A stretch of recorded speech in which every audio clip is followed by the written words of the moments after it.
The Hujjaj are going, there will be ihram, that simplicity, there will be goodness, but at the same time it's not such an easy journey. The heat on one hand, to fulfill with such numbers on the other hand, to do it correctly. My brothers, my sisters, all of that put together, always ask yourself and remind yourself, this is Ibrahim alayhi salam, and then Muhammad sallallahu alayhi wasallam. These are the sacrifices of those who were chosen by Allah. You would like to be chosen in a different way by Allah?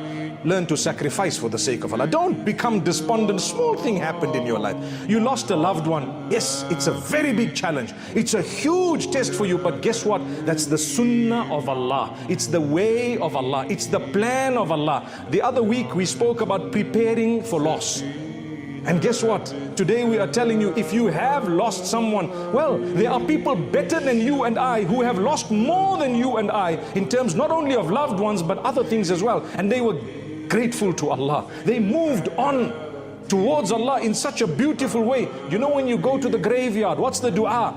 The sunnah is Assalamu alaikum ahlad diyari min al-mu'minina wal-muslimin. Peace be upon you, those who are here in these graves from among the believers and the submitters. Wa inna insha'Allahu bikum lalahiquna. That's the dua. We, all of us who are standing here greeting you, insha'Allah. That's what you are saying. We will be joining you soon. Allahu Akbar. Have you thought that's the dua? What are you saying? We will be joining you soon. May Allah make it easy for us the day we go. Is the fifth pillar of Islam. It is mentioned in the Quran in several places, and Allah Almighty has prescribed it upon those who can afford it. If you cannot manage or cannot afford, you don't have to go. But there are lessons to be derived from the Hajj. Why would Allah Almighty make it compulsory for us to go to Mecca to reenact something that happened in history? If you look at what it was the sacrifice of the Prophet Ibrahim, may peace be upon him. He left his wife Hajar and his son Ismail in the desert of Mecca by the instruction of Allah.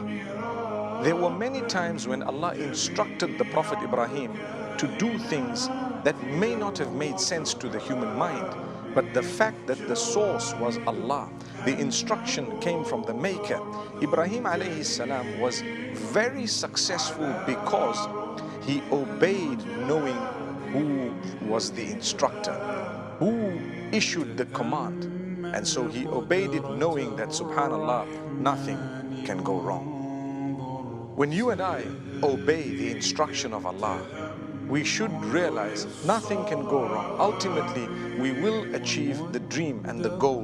What is it? It is paradise.